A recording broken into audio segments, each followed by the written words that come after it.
Live from Studio 7E in Rockefeller Center, this is News 4 New York.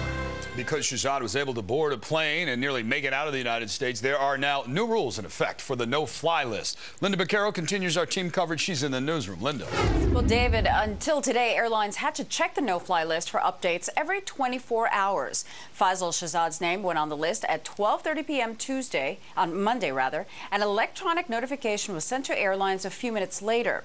Shahzad bought a plane ticket with cash bound for Pakistan via Dubai about 7 hours later, and his name still hadn't been checked when he boarded the plane. It wasn't until the final passenger list was sent to U.S. Customs minutes before takeoff that he was stopped and arrested.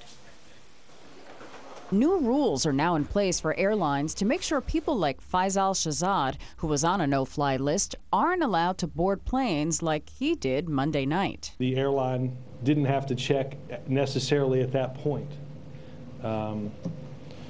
The new rules require that happen at a 2-hour interval. That requirement is long overdue. New York Senator Charles Schumer is asking the Obama administration to also flag airline passengers who pay cash, something that isn't automatically done now. People who pay cash may, not always, but may be paying to avoid detection.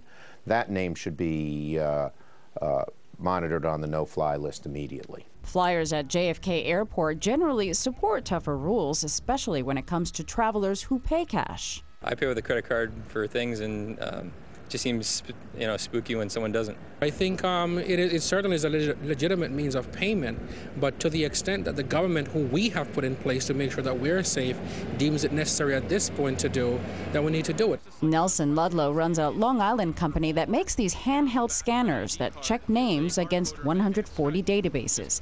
He says they're already in use at some military airports and believes their cost could be worth it.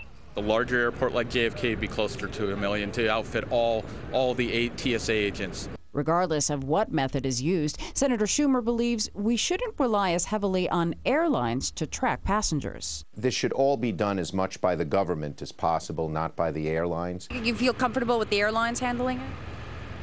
Yeah, I guess. Who else is going to do it on the spot?